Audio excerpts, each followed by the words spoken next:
Olá, pessoal. Aqui é a professora Gelúcia e hoje nós vamos falar sobre condutas de enfermagem com pacientes em estado clínico de queimaduras. Então, hoje o nosso conteúdo será como queimaduras, tá? O que a gente precisa entender acerca do aprendizado, né, com o manejo com o paciente aí que esteja dentro dessa situação clínica? Um dos pontos mais importantes é explicar sempre ali as causas dessa queimadura e as estratégias que estão direcionadas à prevenção com relação a cada tipo de lesão por queimadura. Então, diferenciar as queimaduras, tanto como parcial quanto total, tentar verificar os parâmetros ali usados para determinar a gravidade dessa queimadura, fazer a comparação fisiopatológica das manifestações clínicas, das complicações e também de tratamento colaborativo para as três fases da queimadura, entendendo que quando eu sei a fisiopatologia, quando eu sei as manifestações clínicas que podem acometer aquele paciente, melhor fica para dar um direcionamento e priorizar uma intervenção de enfermagem. Então, a gente precisa ali, a todo tempo, fazer um direcionamento para esse paciente, entendendo que é um paciente que pode apresentar, com certeza, alterações de volume, eletrólitos durante ali a fase de emergência e queimadura aguda desse paciente. Então, é necessário também a gente ter um olhar clínico acerca das questões de necessidades nutricionais desse paciente, é necessário a gente ter esse olhar quanto aos nutrientes, verificar as técnicas qualificadas para o cuidado com a ferida por queimadura, e muitas vezes existem ali até mesmo algumas opções cirúrgicas para as feridas desse paciente por queimadura, por via de queimadura parcial ou total, dependendo de como que foi analisado o caso clínico desse paciente, e algo que faz parte do manejo da enfermagem, que é a elaboração do plano de cuidado mesmo. E esse plano de cuidado do enfermeiro, ele tem que estar direcionado tanto no processo de admissão do paciente até a sua alta. Então, a gente precisa criar ali um manejo adequado para conduzir esse paciente. Então, hoje, o que a gente precisa entender? Nós precisamos entender o que é queimaduras, como que acontece ali as lesões traumáticas. Uma das curiosidades que a gente precisa desvendar e desmistificar na nossa cabeça é que a queimadura, ela é considerada um trauma. Então, quando isso ocorre? Quando existe uma lesão ali dos tecidos do corpo causado por um calor, né, por um produto químico, por uma corrente elétrica ou por uma radiação. E aí eu já entro em três pontos importantes. Por quê? Para a gente falar de queimaduras, a gente precisa entender qual o tipo dessa queimadura. Porque cada um dos tipos da queimadura pode levar uma manifestação clínica diferenciada, pode levar a uma sintomatologia diferenciada e um direcionamento na intervenção também diferenciado. Então, é importante nós entendermos que essa queimadura, ela é resultante de efeitos que são influenciados ali pela temperatura de um agente causador, tanto pelo tempo de duração do contato ou pelo tipo de tecido lesionado. Bom, tipo de tecido lesionado. O tipo de tecido, porque a pele, ela é constituída por três camadas. Ela é constituída pela epiderme, camada superficial da pele, responsável ali por estar com as proximidades das glândulas sebáceas, do folículo piloso, que é onde sai o cabelo ali, o pelo, as glândulas sudoríparas ali naquela região, que é onde traz o suor também. Então, essa parte ali da pele, ela vai trazer para nós essa estrutura principal, essa estrutura de primeira camada. Nós sabemos também que a pele, ela é o maior órgão do nosso corpo. E aí a gente entende que ela faz um bloqueio do meio externo para com o meio interno. E ela faz uma proteção. Então, ela serve como uma camada protetiva do nosso organismo. Essa proteção, a gente precisa entender que ela pode ser rompida. E uma vez que ela é rompida, essa proteção ela acaba se tornando ali um meio, né? A gente chama de integridade tegumentar interrompida. Então, quando esse tegumento ele é interrompido, automaticamente a gente tem ali a possibilidade de patógenos entrarem ali para o meio interno do organismo e prejudicar. Então, quando a gente fala dessas três camadas da pele, epiderme, derme e hipoderme, nós queremos dizer que a epiderme ela é basicamente a nossa camada superficial, como acabei de falar para vocês. E aí ela vai impedir a entrada de algumas substâncias ali pela pele. Já a derme, ela é uma camada intermediária. E essa camada intermediária, ela é responsável por maior parte da vascularização e também inervação. Então ali nós vamos encontrar arteríolas, pequenos vasos, estruturas nervosas, a produção ali do folículo piloso, a parte ali dos nervos naquela região. E aí nós temos a hipoderme, que é a camada mais profunda, que é a camada ali formada por um tecido adiposo, um tecido mais fibroso, e ele faz ali o processo de um isolamento térmico desse paciente. Nessa camada, nessa terceira camada, ela fica muito próxima da musculatura e logo abaixo os ossos, porque eu tenho os ossos, músculo que faz a proteção ali dos ossos e faz ali a conjunção, né, desses ossos e do tecido adiposo após a musculatura. Nenhuma delas deixam de ser importantes, principalmente pelo fato de estar com seus anexos ali de proteção, que são os pelos, as unhas, as glândulas presentes nessa estrutura. A função ali reguladora do calor, de sensibilidades, tem a ver com essa questão da inervação dos nervos, de ter essa proximidade com o sistema nervoso central. O que eu quero dizer com isso? Que uma queimadura produzida por um calor excessivo, causando ali uma destruição parcial ou total da pele, ela pode acometer, inclusive, camadas mais profundas, como tecido subcutâneo, músculos e tendões, e ossos, muitas vezes. Então, dependendo da gravidade, do grau, né, dessa lesão, a gente pode encontrar diversas situações ali para esse paciente. E uma das questões que a gente precisa entender são as questões do choque hipovolêmico, né, por conta da perda de fluidos, lesões respiratórias, por inalação, ou secundariamente o risco de infecção. Então, esse paciente, dependendo do grau dessa lesão, ele fica totalmente vulnerável ao acometimento de complicações. Então, é importante a gente entender, por exemplo, os tipos de lesões por queimadura. A primeira que nós vamos falar são lesões que estão ali descritas como lesões térmicas. E aí, essas lesões térmicas, elas estão dispostas ali, ou elas ocorrem, são causadas, né, por contato com chama, com labareda, aquecimento, ou contato direto com objetos quentes. E são mais ou menos alguns tipos de lesões por queimadura, que são consideradas as térmicas. Então, todas as vezes que a gente fala de um paciente que ele tem contato com labaredas, com chama, né, tem um aquecimento ali naquela região, uma substância ou uma superfície quente, ele pode sofrer ali queimaduras.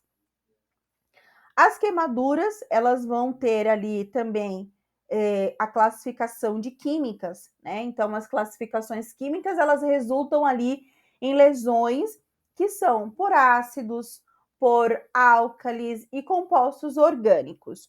Então, basicamente, além da lesão do tecido, nesse tipo de queimadura, por produtos químicos ácidos, eles podem também ser encontrados em diversas situações, como os produtos domésticos, por exemplo, e eles não acometem apenas a pele, eles podem acometer, por exemplo, os olhos podem ser lesionados quando salpicados esses agentes químicos, a via inalatória também pode ser lesionada quando inalado ali esse produto. Então, as queimaduras, por exemplo, por álcalis, elas podem ser mais difíceis de ser tratada que a por ácidos, porque uma vez que essas substâncias alcalinas, elas são neutralizadas por alguns líquidos corporais, então elas prontamente elas conseguem ali aderirem ao tecido. Então, pelo fato dela ter essa aderência, dela ter essa particularidade de aderir ao tecido, ela pode causar uma hidrólise de proteína, né? E aí, essa hidrólise de proteína, ela cria uma liquefação. E são encontradas basicamente ali em limpadores de forno, por exemplo, em limpadores de fornos de ralos, fertilizantes, em limpadores industriais pesados, alguns compostos orgânicos, inclusive os fenóis, que são derivados ali do petróleo, produzem ali algumas queimaduras por contato de toxicidade sistêmica. Então, a gente está falando de algo que pode causar uma toxicidade sistêmica. Então, ela pode acometer outros sistemas ali por essa facilidade de aderir ao tecido. E aí, nós temos também esses tipos de lesões por queimadura, né? Químicas, por queimaduras de fogo, que são as queimaduras térmicas, a gente tem ali algumas estratégias que são direcionadas para evitar. Então, a gente precisa pensar muito na questão de evitar o problema. Então, o enfermeiro ele precisa ter esse olhar de evitar o dano. Então, presta muita atenção. Quando a gente está falando em chama ou contato, algumas dicas são interessantes, principalmente para orientar a população. Eu sempre falo isso, que o enfermeiro, ele é um educador. E ele começa a educar essa população a partir do momento que se dá ali um direcionamento, que ele começa a direcionar essa população o que pode e o que não se pode ser feito. Então, por exemplo, para evitar escaldaduras, evitar queimaduras com produtos químicos, eletricidade, chama por contato, é necessário nunca deixar velas, por exemplo, esquecidas ou próximas ali de janelas ou cortinas. Sempre pensar em estimular o uso de interruptores seguros para crianças, encorajar um treinamento ali regulares de saída de incêndio em casa e nunca usar gasolina, por exemplo, como outros líquidos inflamáveis, como catalisadores. Nunca deixar também um óleo quente aquecido ao cozinhar, nunca fume na cama, por exemplo. Sempre tentar pensar em considerar ali que o protetor, ter um protetor de fumaça dentro de casa, para identificar ali aquela fumaça e ele ser acionado, porque esse sistema, quando ele é acionado, ele evita a propagação ali do incêndio, e ter cautela ali com a questão de alimentos e também bebidas com uso do micro-ondas. Já a escaldadura, é importante a gente sempre pensar em diminuir a temperatura da água quente no momento do manuseio ali dessa água, supervisionar tanto o banho de crianças pequenas quanto idosos, porque eles têm a pele muito sensível. Alguns idosos têm aquela pele com síndrome de plástico, por exemplo, que essa pele desse idoso ela se rompe facilmente e altas temperaturas pode prejudicar. Então, sempre manter esse idoso muito bem hidratado por via oral, porém, a temperatura ali da água sempre um morno, né? Um morno e não tão quente esse banho desse idoso. Produtos químicos. É importante sempre ter cuidado nas questões de armazenamento desses produtos químicos, justamente para ter o quê? Uma segurança ali em recipientes aprovados ali e claramente rotulados. A eletricidade, a gente pode pensar aí em evitar, né, que se usem fios descascados,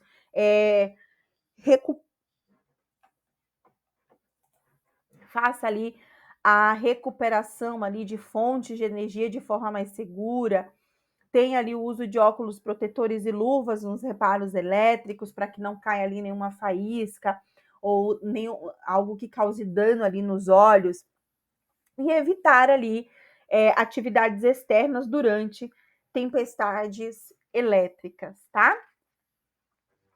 Outro tipo, né, de lesão por queimadura é a lesão por fumaça e inalação.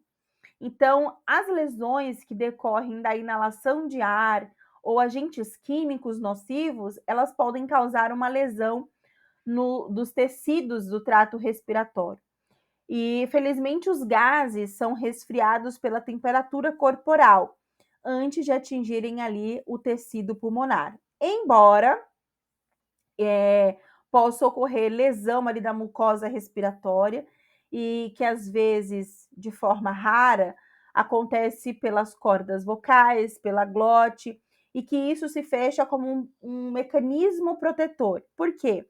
Pode haver vermelhidão, inchaço, que é o edema, e aí essas vias aéreas, elas podem ali ter uma lesão. E como que isso pode ocorrer? Pela inalação de fumaça, são ali um fator preditivo importante de mortalidade de pacientes com queimados. E aí, eu até comentei isso em sala de aula com vocês, sobre o tipo de envenenamento com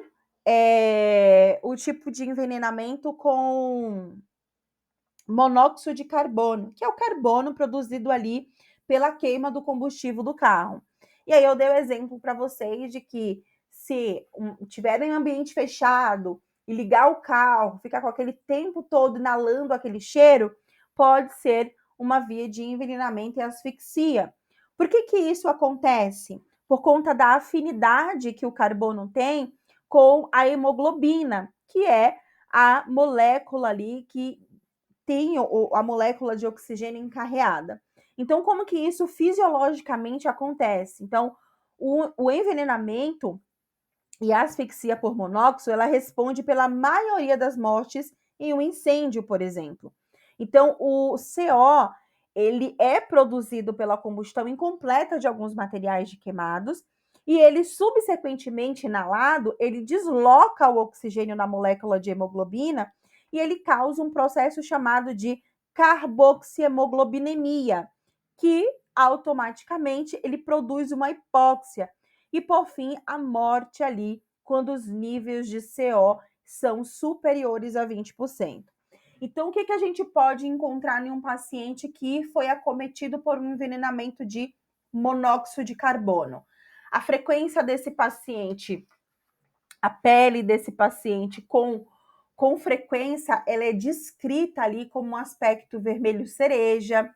Então, como envenenamento grave do CO, do carbono, ele pode causar ali uma ausência de lesão por queimadura de pele, porque ele faz um processo interno, ele faz um processo a nível celular.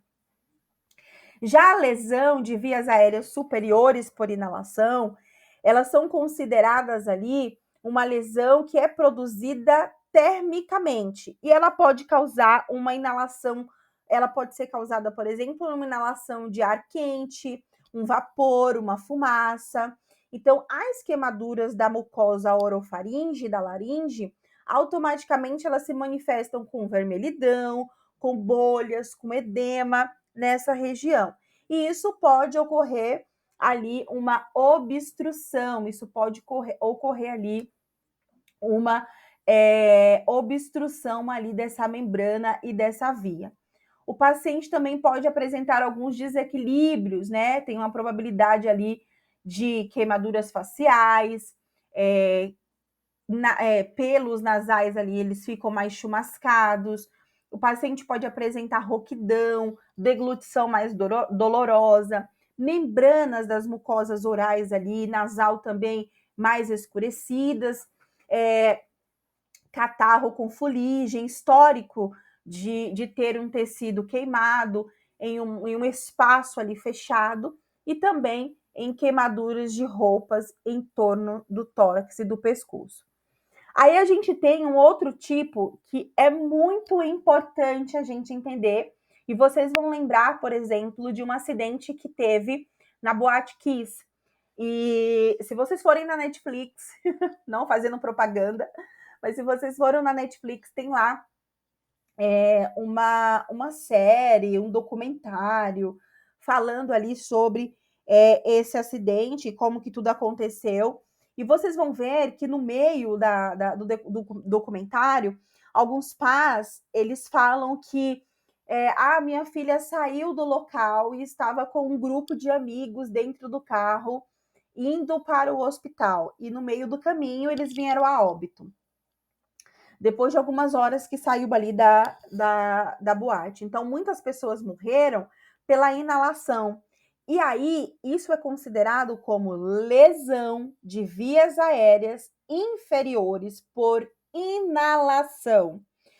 Prestem atenção, é lesão de vias aéreas inferiores por inalação. Então, uma lesão abaixo da glote por inalação são lesões ali de vias aéreas inferiores e que geralmente ela é produzida de forma química.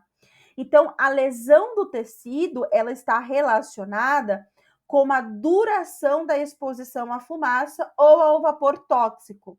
Então, as manifestações clínicas, como edema pulmonar, podem não aparecer até as 12 ou 24 horas após a queimadura. E depois elas podem se manifestar como uma síndrome de angústia respiratória aguda. Então, o que acontece? Às vezes, a pessoa está exposta ali àquela fumaça, está exposto ali àquele produto químico, e aí, no momento não aconteceu nada, mas precisa se fazer uma avaliação, porque pode ter ocorrido lesões ali por vias aéreas inferiores, por inalação dessa fumaça, ou até mesmo desse produto químico. Então, por isso que as pessoas, né, que estavam ali naquele momento do incêndio, que conseguiram sair com vida, mas que inalaram muito aquela fumaça, com o tempo começou a apresentar algumas manifestações clínicas direcionadas a essa estrutura. Outro tipo de queimadura é a queimadura por eletricidade. Então, as queimaduras por eletricidade, por exemplo, elas são resultantes ali do calor intenso gerado por uma corrente elétrica. Queimaduras por eletricidade é o resultado do calor intenso gerado por uma corrente elétrica. Então, uma lesão ali de nervos e vasos, causando anóxia tecidual e morte. Também pode ocorrer uma gravidade por essa lesão, dependendo da voltagem, dependendo da resistência do tecido e das vias corrente da área superficial. Então, o que ocorre com a corrente e da extensão também de tempo que o fluxo da corrente é mantido? Então, nós temos as densidades dos tecidos, que oferecem ali vários graus de resistência à eletricidade. E aí nós temos, por exemplo, a gordura e o osso. A gordura e o osso, eles oferecem maior resistência, enquanto os nervos e os vasos sanguíneos oferecem menor resistência.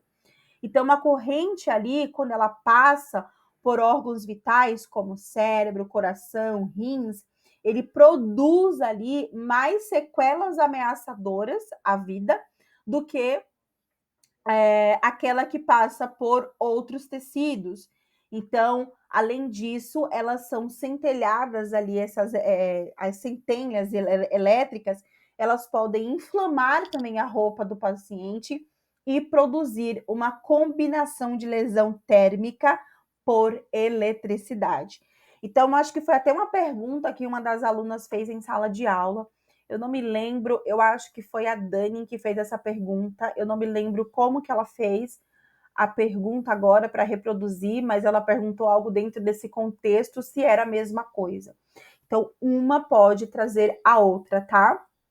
A queimadura por eletricidade, ela pode provocar uma lesão térmica também, tá? E dependendo também da voltagem, de altas voltagens, o paciente, essa voltagem, ela faz com que essas centelhas elétricas, elas produzam ali uma queimadura nessa roupa, uma queimadura extensa no paciente, ok? Então, da mesma forma que a lesão por inalação é preciso realizar uma avaliação rápida do paciente com lesão por eletricidade. Então, a transferência a um centro de queimados, ela é indicada nesses casos de paciente, por ser difícil de determinar ali a gravidade da lesão por eletricidade, já que grande parte é abaixo da pele e é conhecida como efeito iceberg, porque por fora muitas vezes aparentemente parece que não aconteceu nada e no final a gente tem uma queimadura bem importante ali nesse paciente, ok?